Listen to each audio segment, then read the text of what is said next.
Please take a moment to subscribe to my YouTube channel. So I'll give you the booty story. So April 6th, we're set up at Diala River. My section was in the Palm Grove. The other section, I think it was second section or whatever, was to my right. And there's this huge ditch that was at the end of a berm. So the way it was is you had the river, you had this berm that came up and had a road on the top. And on the backside of the berm where we were, it dropped down a good, level, but it also went about 6 feet down past that and then kind of came back up and then leveled off into the palm grove. So it was about a 6 foot deep ditch that ran at the bottom of this berm. And so when I pulled my vehicle up, I pulled it up and tried to bridge that berm so that the infantry didn't have to climb down there and then climb up, however many feet, probably, what's the vehicle, like 11 feet tall. So you figure that was probably a 17-foot hill that they'd have to climb just to get to the top of the road and move back down to where you guys were, where Medellin was by that bridge. So we started taking artillery on April 6th while I'm sitting in the palm grove. And and it seemed to kind of come out of nowhere. All of a sudden you just hear, and then boom, it was just, these rounds would just explode. Some exploded on the palm trees, splinters are flying everywhere. These trees are just buckling. Some landed behind us, decent distance away to where we weren't really in any danger from the explosive damage unless we were standing out there. There was a lull in the artillery that was dropping out there in the palm grove. And I'm sitting in the back. There's no real firefight going on. It kind of died off at this point. And I hear this banging on my hatch, boom, boom, boom. And so I flip the personnel hatch open on the back of the ramp.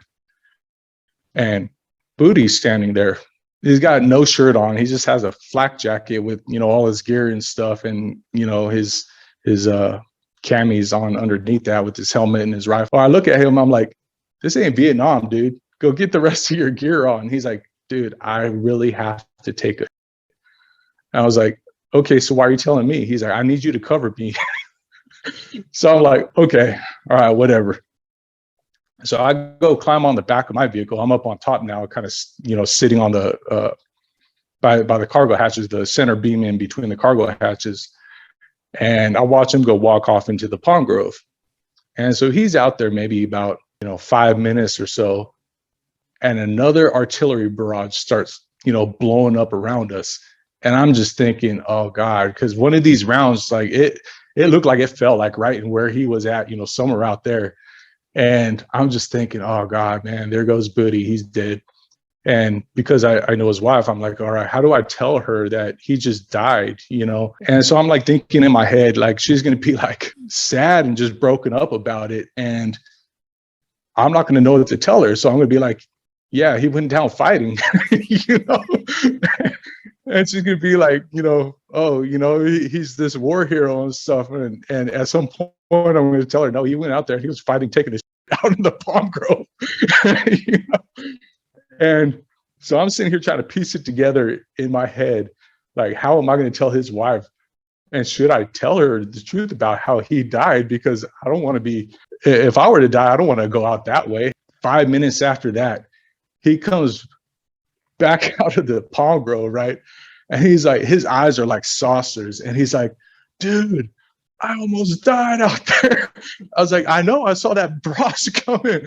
And he's like, it ain't safe. Don't go take a shit out in the palm grove. Out of all the ways Booty could have died, that was him. That was the way he was going to go out. Yeah, I think that was my favorite story of the Iraq War.